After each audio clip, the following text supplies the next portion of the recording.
Hi. So this fall newsletter, it's not mine really, it's Harville, Hendrix and his wife Helen, LaKelly's Hunt. They're the creators of Imago relationship therapy, and they sent out a newsletter.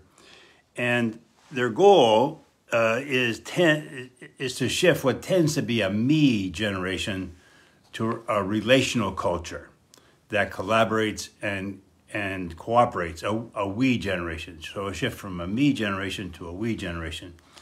So here's what they have to say. 7 tips for creating a a relational fall. So the first, they say, the narrative of the individual has been the dominant voice in our culture since the birth of Enlightenment. Remember Rene Descartes, I think, therefore I am. But as you are joining, as they say, as you're joining your new sports league, a new semester, or getting your end of your accounting in order, just remember while your achievements may be yours, you probably receive some relational help along the way. Isn't that true? That, yes, we have to do stuff, but we're always in a relationship. So tip number 1, listen, listen, listen. Being heard, seen, and valued is our deepest human need and our greatest desire. Listen and repeat back what you hear. If I heard you, you said, da-da-da-da. Validate what they say, you make sense, and empathize with their experience. I imagine you might be feeling. So that's the safe conversation process. Tip number 2, accept difference as reality. We are meant to be different. It's how we survived and evolved.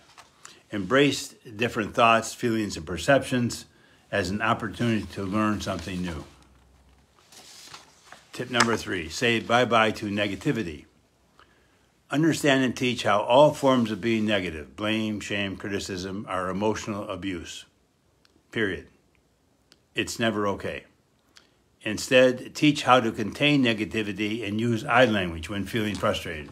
For example, well, I want, I need, I feel, rather than you do this and you do that.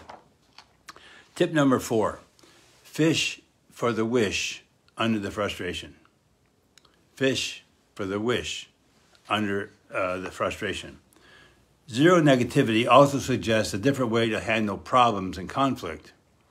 One is to convert a frustration into a request.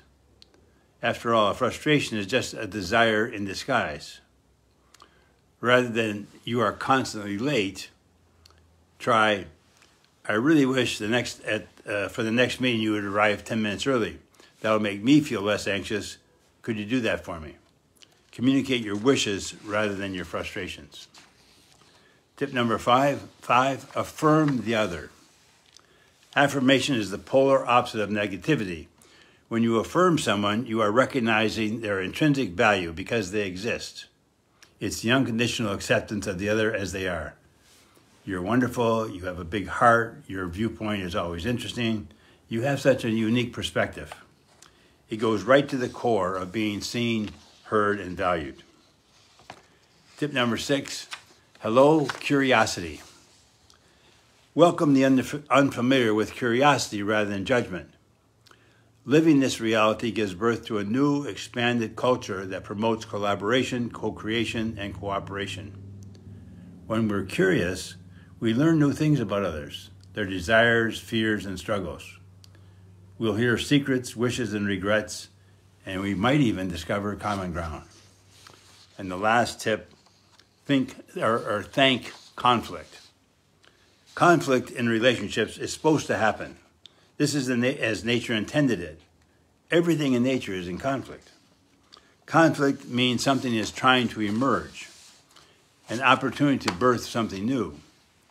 But it's only with this knowledge that without this knowledge that conflict is destructive. If you can see it as something trying to emerge, if we're willing to work with the conflict, there's something wonderful and amazing waiting for us right around the corner. So there you have it. Some challenges for your relationship as we move into fall this week. And I hope it's a great week for you. We'll see you next week. Cheers.